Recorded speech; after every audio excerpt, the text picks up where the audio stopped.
Hello friends. आज हम बात करने जा रहे हैं सन 2014 में आई मूवी की एज ऑफ टुमारो। तो आइए अब हम बिना किसी देरी के इस मूवी की स्टोरी की ओर बढ़ते हैं। और स्टोरी की ओर बढ़ने से पहले सबसे पहले मैं यही कहूँगी, वीडियो अच्छा लगे तो लाइक कमेंट और शेयर ज़रूर कीजिए। साथ ही साथ अपना सपोर्ट दीजिए और मेरे चैनल को सब्सक्राइब कीजिए और नए नोटिफिकेशंस के लिए बेल आइकन के बटन को प्रेस करना ना भूलिए। तो मूवी कुछ इस तरह शुरू होती है कि सन 2015 से, जहाँ पर हमें दिखाया जाता है जर्मनी और साथ ही पूरे यूरोप में तबाही छाई हुई है।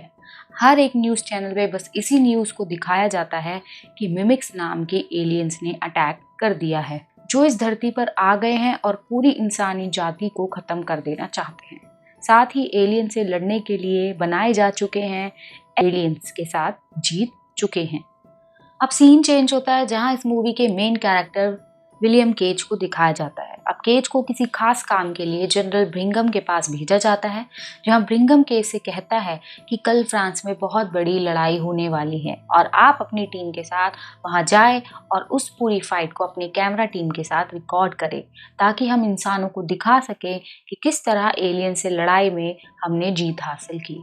फिर केज कहता है कि सर, मैं एक आम इंसान हूँ, मैंने आज तक लड़ाई की ट्रेनिंग भी नहीं ली, तो मैं वहाँ कैसे जा सकता हूँ।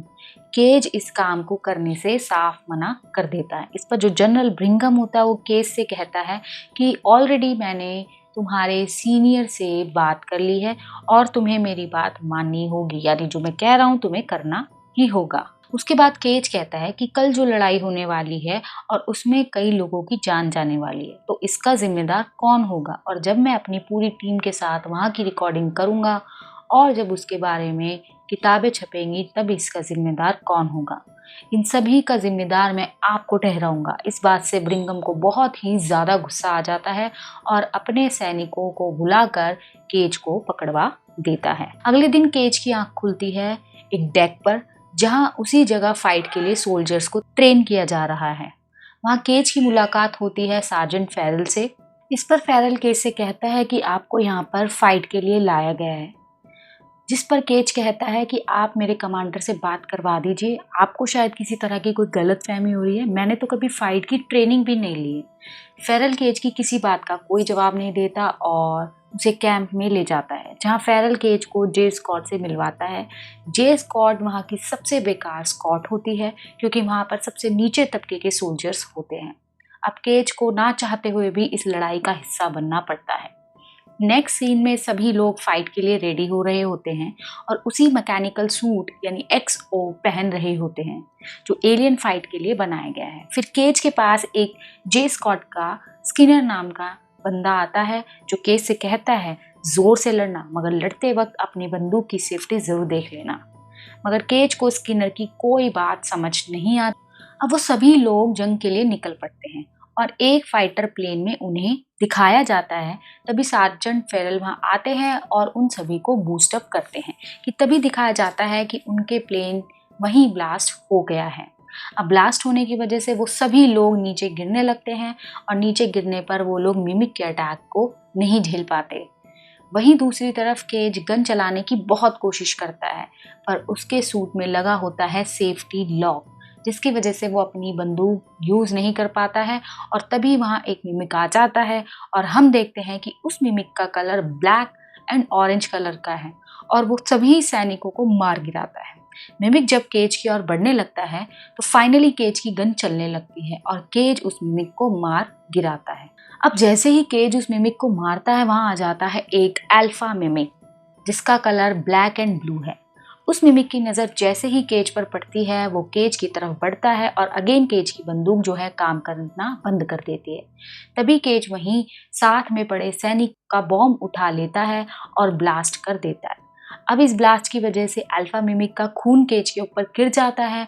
खून बिल्कुल तेजाब की तरह होने के कारण केज की वहीं पर मौत हो जाती है। मगर तभी केज की आंख वापस उसी डेक पर, लड़ाई के लिए तैयारी शुरू होती है। केज दोबारा उसी जंग में मैदान में पहुंच जाता है। वो सभी लोग वहां जंग में होते हैं, तो तभी केज की नजर पड़ती है रीटा बटास्की पर, जो एक के बाद एक मिमिक्स को मार रही होती है। तभी केज को लगता है कि रीटा ही उसे बचा सकती है और वो उसके पास जाता है, मगर रीटा केज के सूट की बैटरी निकाल कर उसे वहीं मरने के लिए छोड़ देती है। लेकिन तभी वहाँ एक मिमिक आ जाता है और केज को मार देता है। और जैसे ही वो मरता है, दोबारा केज की आंख खुलती है और वो वापस उसी डेक पर होता है जहां उसे लड़ाई के लिए एक दिन पहले लाया गया था। फिर केज के साथ वही चीज़ें रिपीट होने लगती है और इस बार केज समझ चुका है कि सारी चीज़ें उसके साथ बार बार रिपीट हो रही हैं। तो वो सार्जेंट फेरल को सारी बातें समझाने की कोशिश करता है, मगर फेरल उनकी कोई बात नहीं सुनता। फिर केज फेरल को बताता है कि अब आप मुझे जे स्कॉट में भर्ती करेंगे और मैं इन सभी 5 मेंबर्स के नाम जानता हूँ, और जिनके नाम है स्किनर, किमल, ग्रेव, फॉर्ड और कैंस। फिर केज कहता है कि आप क्यों मेरी बात नहीं मान रहे हैं, हम सभी लोग इस जंग में मरने वाले हैं। लेकिन फेरल उसके मुंह पर पट्टी लगाकर उसे जंग के लिए भेज देता है। अब केज उस जंग के मैदान में दोबारा पहुंच जाता है, मगर इस बार केज एलियन हमलों के बारे में जानता था कि कौन सा अटैक कब और कहां से होगा, क्योंकि इस फाइट में वो 4-5 बार आ चुका था। फिर वो रीटा के पास जाता है और रीटा को मिमिक के हमले से बचाता है। केज रीटा से कहता है कि हमें इस प्लेन से बाहर निकलना होगा क्योंकि ये प्लेन ब्लास्ट होने वाला है। रीटा केज की बातें सुनकर समझ जाती है कि केज के पास भी वही पावर्स है जो पहले रीटा के पास यानी मेरे पास थी। फिर रीटा केज से कहती है, come and meet me tomorrow, यानी तुम कल मुझसे आकर मिलो। तभी प्लेन में ब्लास्ट की वजह से दोनों की जान चली जाती है। दोबारा केज की उस डेक पर आंख खुलती है, लेकिन केज इस बार सब कुछ नॉर्मल तरीके से होने देता है और किसी भी चीज़ से इरिटेट नहीं होता। फिर वो फाइट की ट्रेनिंग के दौरान वहाँ से भागने की कोशिश करता है, लेकिन ट्रक के नीचे आने की वजह से उसकी मौत वहीं हो जाती है। अब केज की दोबारा आँख खुलती है और वही सारी चीज़ें उसके साथ रिपीट होने लगती है, लेकिन इस बार वो ट्रक से एक दूरी बनाकर निकलता है और वो वहाँ से भाग जाता है रीटा से मिलने के लिए, जो कि एक बहुत ही सीनियर कमांडर और शानदार वॉरियर होती है।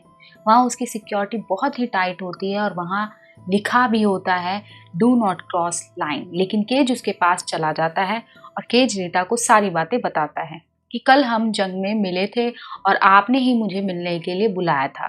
रीटा समझ जाती है कि इसी के पास वही पावर्स है जो कभी उसके पास हुआ करती थी।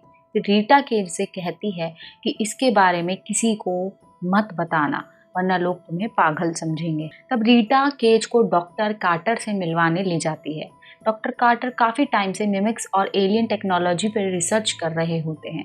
वो बताते हैं कि ये 3 तरह के होते हैं। एक होते हैं मिमिक्स जो सबसे छोटे होते हैं, दूसरे होते हैं अल्फा मिमिक्स जो साइज में इनसे बड़े होते हैं, और तीसरे होते हैं ओमेगा मिमिक्स जो एक तरह से इनका दिमाग होता है, जो इन सभी एलियंस को ऑपरेट करते हैं। ये सारे के सारे एलियंस एक नर्व सिस्टम से जुड़े हुए होते हैं।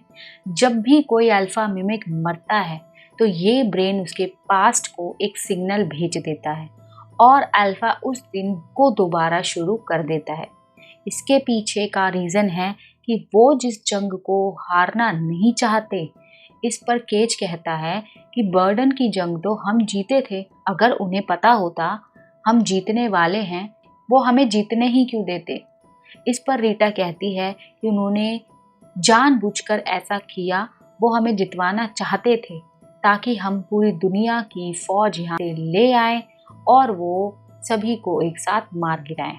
मगर वो दूसरी दुनिया के लोग हैं जो हमारा खात्मा चाहते हैं, अगर हम ऐसा नहीं होने देंगे, इसमें तुम हमारा साथ दोगे।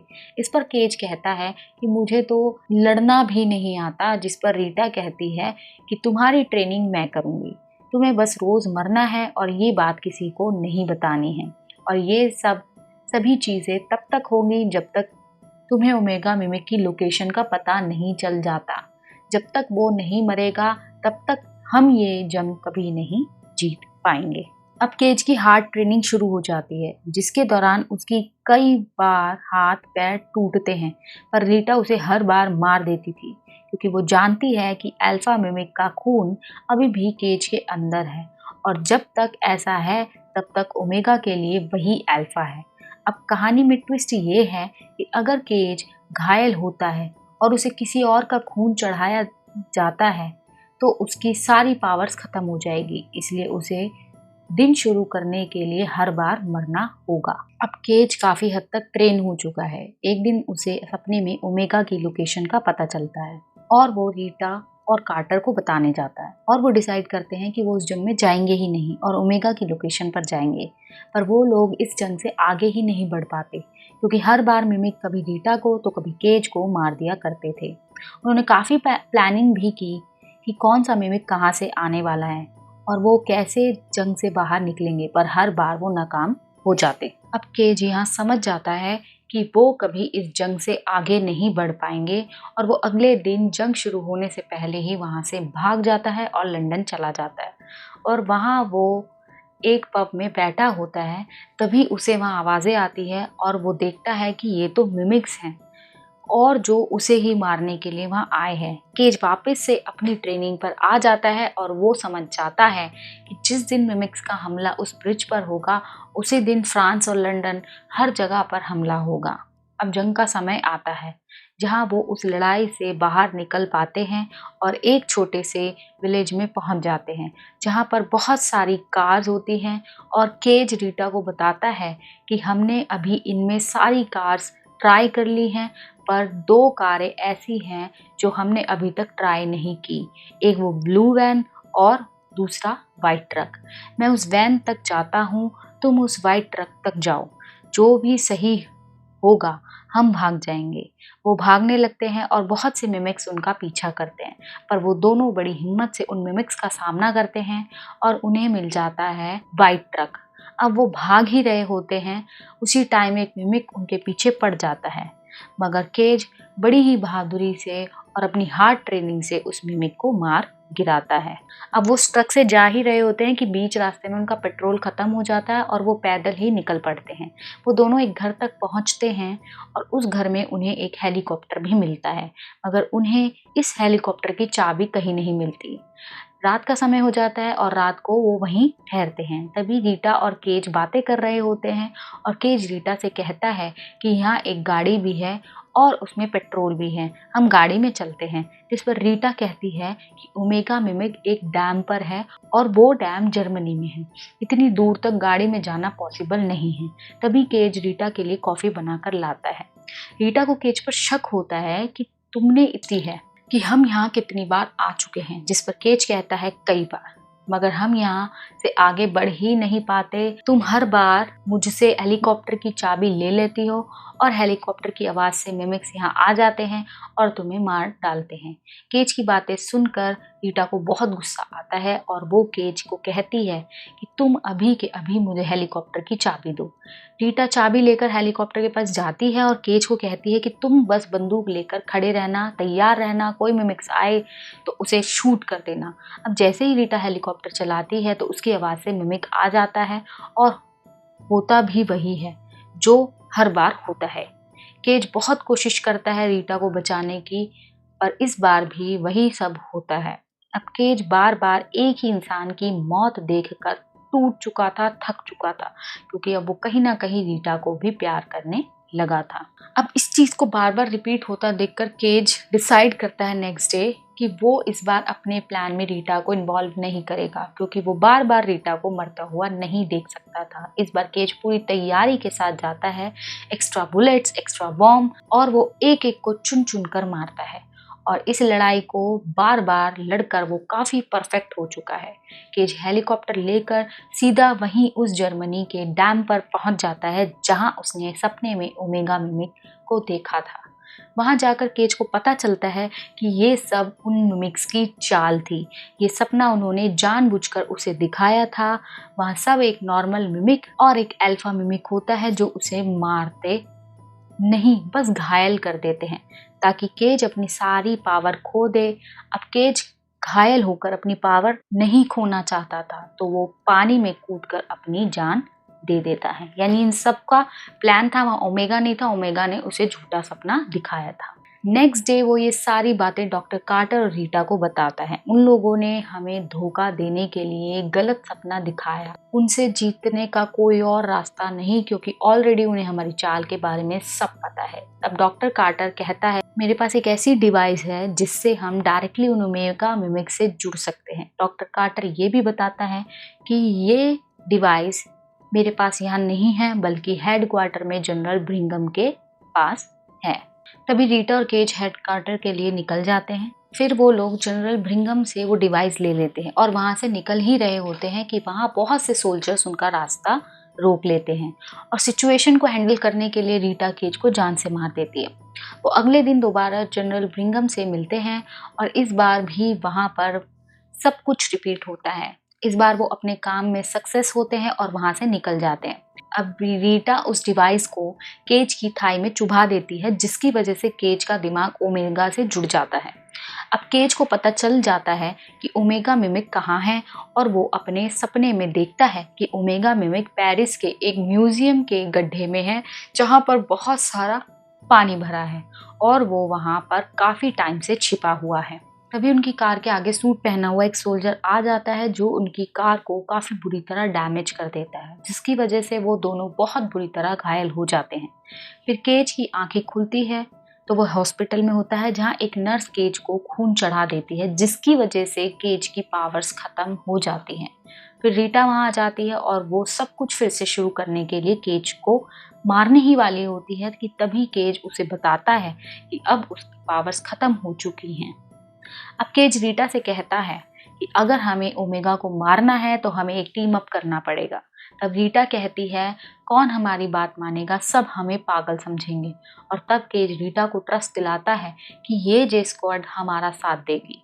केज रात में ही जे स्क्वाड के पास पहुंच जाता है और उन्हें सारी सच्चाई बताता है कि कल जो जंग होने वाली है उसमें सभी लोग मारे जाएंगे। तब कोई भी केज की बात नहीं मानता, लेकिन तभी वहाँ पर हाई रिप्यूटेड कमांडर यानी कि रीटा बटास्की सबके सामने आती है। तब जाकर वो लोग केज की बातों पर यकीन करते हैं। वो सभी लोग वहाँ से एक हेलीकॉप्टर लेकर भाग जाते हैं पेरिस की ओर, जहाँ पर होता है ओमेगा मिमिक। लेकिन ओमेगा मिमिक को इस बारे में पहले से ही पता होता है और वो बहुत सारे मिमिक्स उनके प्लेन पर हमला करवाने के लिए भेज देता है। इस हमले में बहुत सारे सोल्जर्स मारे जाते हैं, लेकिन जैसे तैसे रीटा और केज अपनी जान बचाकर उस ओमेगा मिमिक तक पहुंचते हैं। लेकिन तभी वहां आ जाता है अल्फा मिमिक, जो इतना तेज होता है कि वो रीटा और केज के सभी तरीकों को नाकाम कर देता है। तभी रीटा कहती है कि मैं इस अल्फा का ध्यान भटकाती हूँ और तुम जाकर उस ओमेगा मिमिक को बॉम्ब से ब्लास्ट कर देना। उनकी सारी बातें अल्फा मिमिक सुन लेता है और उनकी तरफ भागता हुआ आता है। तभी रीटा दूसरी तरफ भागने लगती है ताकि अल्फा मिमिक उसके पीछे पड़ जाए और तभी केज को टाइम मिल जाता है ओमेगा मिमिक के पास जाने का। काफ़ी स्पीड में उसके पास पहुंचता है और अब रीटा को मारने के बाद अल्फा भी काफ़ी स्पीड से केज के पीछे करने लगता है। अब केज वो बॉम्ब ब्लास्ट करने वाला ही होता है, लेकिन अल्फा मिमिक केज को घायल कर देता है। पर हमें दिखाया जाता है अल्फा के वार से पहले ही केज ने बॉम्ब की पिन्स निकाल ली थी।